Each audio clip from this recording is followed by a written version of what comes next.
Hello and welcome to the Flying Show. My name is Carlos and today we're here at the Moorabbin Open Cockpit Event 2018. I'm looking forward to having a look at the newly restored CAC Sabre jet, which is, I'm told, in great condition. So let's go in and have a look.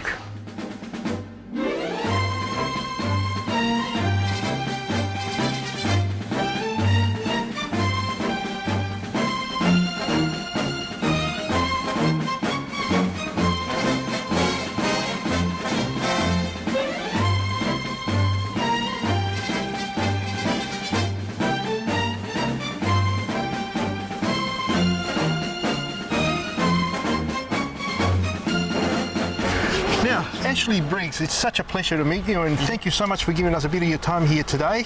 Now, you've been in charge of the restoration of the Sabre here, is that correct? Yes, that's correct. Well, we were gifted the aeroplane earlier in the year by RAF Heritage, who are working through and supporting local volunteer museums, which is fantastic. They're supporting us in a way Defence has never had in the past. Right. So they're great from that point of view, where they're able to help us fill holes in our collections. We have a collection policy which is Australian designed and manufactured. Yeah. And even though we already had one of these aeroplanes in our collection, it was a very poor example. It had actually come off a fire dump. Oh, really? Yeah, so in effect it was a gutted shell, heavily corroded for the chemicals, etc., which had gone on the aeroplane over the years. Yeah. So being able to get basically a museum quality display example was fantastic. Yeah. Now, what sort of state was this one in? Was there a lot of work involved in getting it to this level? Well, it was previously the main display aeroplane at Point Cook. Right. But the Air Force had decided that they'd wished to place it on display at Wagga up on the gate. Yeah. And then with budget constraints, they decided against that. So, their next option was to give it to us, which was fantastic. Yeah. But the aeroplane was basically as you see it. Okay. But we've gone through and done a lot of corrosion control, because Point Cook is by the sea. Yeah. And also the cockpit was very incomplete, so we've managed to fit that out to the point where it's accessible to the public. Yeah.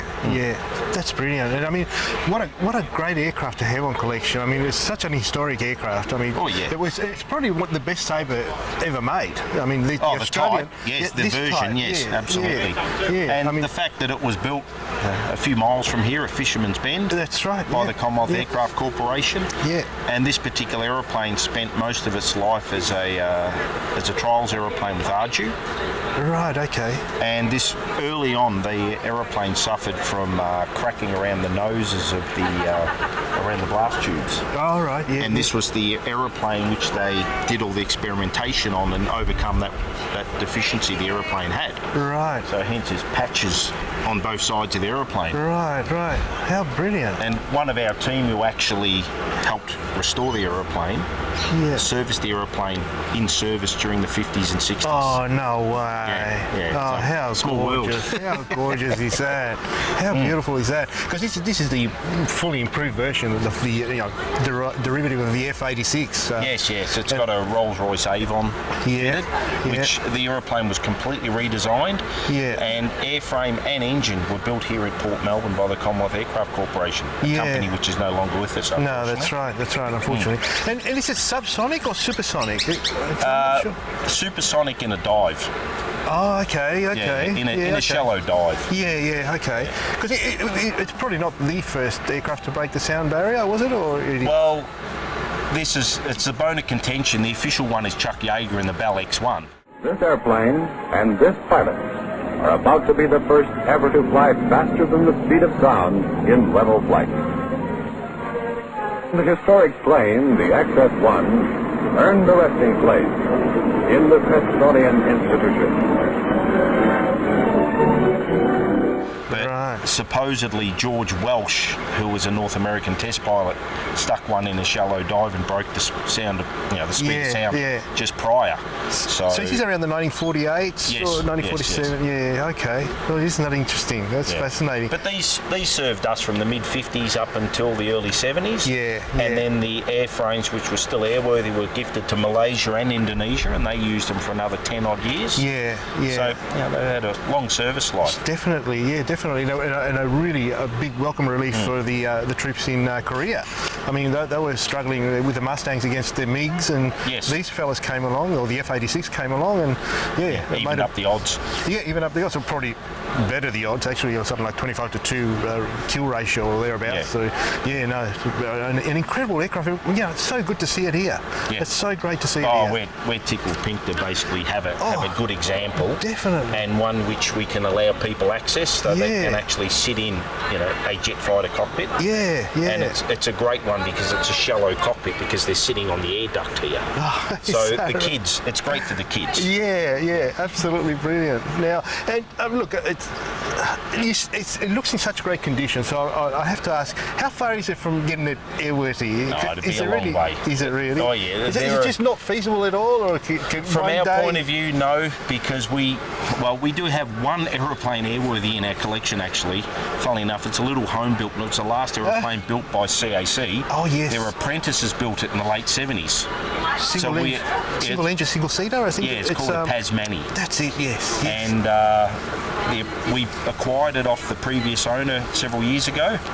So we returned it to flight. So we fly it occasionally. It's currently how airworthy. gorgeous. It sits in the hangar over here. Oh, how gorgeous! We'll take it to Avalon next year. Do you think? Possibly. Oh, that'll be Possibly. great if you do. We did take it to Tyab earlier in the year. Oh, right. Yeah, but so it's sad in a way that the last aeroplane they ever built. But we're lucky that we do have production examples of every aeroplane Commonwealth Aircraft Corporation produced. Yeah. As well as a couple of mock-ups which never progressed, the CA31 and also the Pasmani. Yeah. So along with the Wirraway we have in there, which is the 8th production off the line, and then we have the Kiowa, which is the second last production aeroplane. We actually have the oldest and the youngest surviving production aeroplanes from CAC. Oh, well done. Yeah. A unique collection. But the only in the world, I'd say. The only of its kind. Yeah, because some of them we've got the last of. Yeah. So it's you can't replicate this collection. No, that's right. How gorgeous. And talk about aeroplanes that are not CAC made. I hear you've got some P40s lying around. Are you working on? Yeah, the museum actually has a P40. It's been in the collection for a long time. Yeah. And it's a rather significant airframe from an Australian history point of view. It never shot anything down, but it's a foundation aeroplane of 77 Squadron. Oh, right. And it's, as far as we know, the most substantial or the sole survivor from the Battle of Darwin. Oh, wow. I have the logbook of one of the fellows who flew the aeroplane during that period. Oh, incredible. Lots of patrols and scrambles, Oh, etc. incredible. Yeah, so it was based with 77 Squadron at Darwin during that period.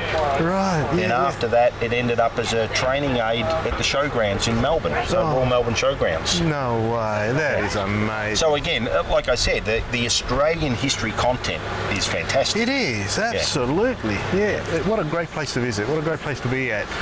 Ashley, thank you so very much for your time No worries, today. pleasure. And Absolute pleasure. we will catch up again, I'm sure. All right, Thank no you so worries. much.